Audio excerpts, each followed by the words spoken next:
Time to shift gears a bit, moving on to our car talk segment. South Africa's 2019 Car of the Year was announced on Thursday, not Tuesday. The Mercedes-Benz A-Class took the prize, beating 11 other finalists. The Porsche Panamera won the prize last year. Now, joining us in studio to talk about this and other motor news is the Motorist SA Editor, Francisco Nwamba. Francisco, good to see you. Good to see you too, Tony. Firstly, before we go into the actual categories and so forth, just how important is this Car of the Year thing for for the motor industry? I think it's of utmost importance because, you know, when it comes to recognizing which is the main car, you know, which is the car that's most popular according to the votes that are cast, it's quite important to recognize, you know, what is the car that everybody should perhaps be looking at purchasing, and a car that actually is something that's representative of the market. And I think this year's result has really shown that, it being the Mercedes A-Class. So it is a very important thing. There can only be one SA Car of the Year. I know there's many other competitions that are like that, but that one, the SA Car of the Year, that one is quite important to the consumer. So that's the key one.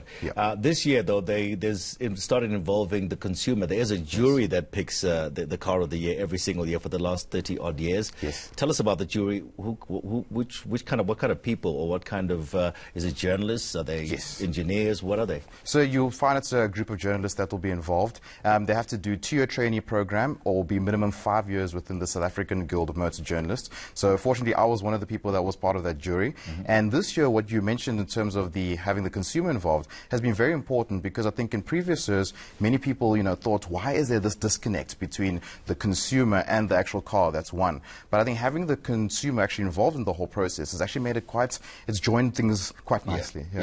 Okay, so the Mercedes A-Class wins this. The last time they won Car of the Year was back in 1987. Yes. Fantastic for Merc. Why did you guys pick this car?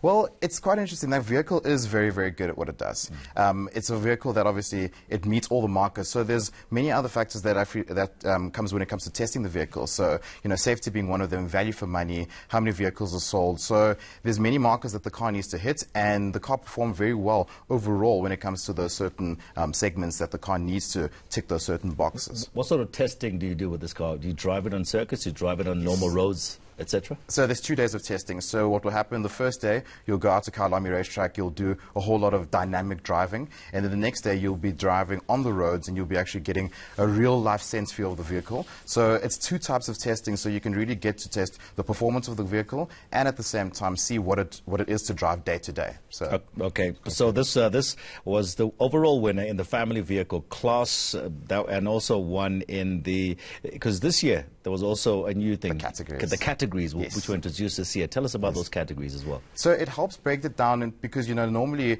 when you've got one winner, it sometimes doesn't hit and talk to all the consumers. So having for instance, a utility kind of vehicle, I think the Suzuki Jimny won that, a premium compact hatchback as well. Another Suzuki won that, which was the Swift. So it really helps break it down to say, for this kind of consumer, you know, this would be the best car in that class. And it just really helps segment the whole segment and actually makes it more consumer friendly, so people can really put themselves in that situation and say, okay, for this is actually what I like, and for maybe if I'm more of an adventure guy, this is the kind of vehicle that I should be getting into.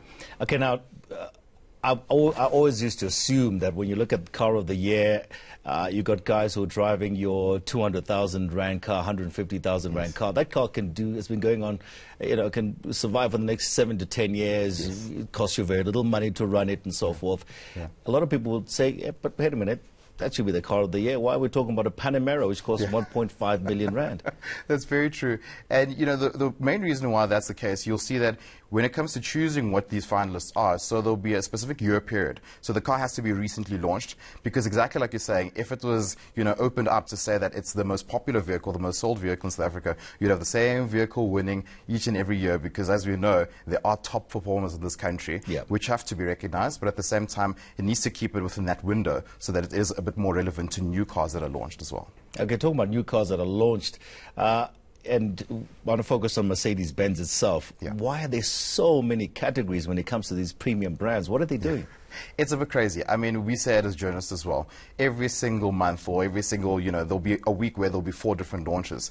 And it is that, all the manufacturers are fighting against one another. So when one person creates this kind of car, then everyone has to follow suit, because the consumer looks and says, well, why can I get this, kind of BMW with this kind of back? Why can't I get it in an Audi? Why can't I get a Mercedes? Yeah. And the guys have to keep up. It's a pure thing about market. Everybody wants a piece of the pie. So you'll see that's what happens.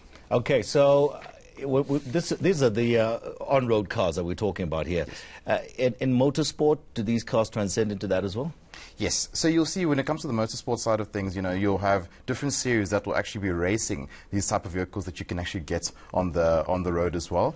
And, you can see that in South Africa, we've got the Polo Cup, for instance. Yeah. That is a very specific and very important segment. We've actually got a South African that does very well. That's actually done quite well in a women's series of racing that's come out recently. So I'm sure there'll be a video of that with the W series that's come out as well. Yeah, the W series. I want to talk about that as well. It's the South African lady who's the first African to actually participate. Only African to participate there in the W Series. What do you think of the W Series, the first women-only racing series, as you can see there? Yes. So it's quite interesting. When it comes to the W Series, it's a very, very, very good initiative, because what's happened a lot of the time is that women are actually undermined when it comes to the racing side of things.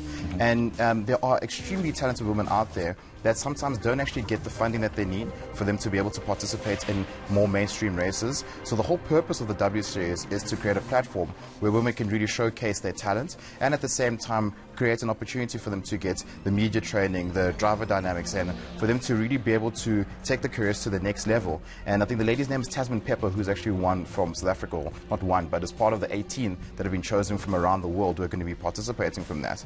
And it's really a very nice initiative to say, there's many, many talented women out there, and we need to create a platform to get them out there so they can really get into Formula 2 and perhaps Formula 1 as well. Yep, let's see what happens. Francisco Nwamba, thank you so much for talking to us. Thank you very much, Tony. All right.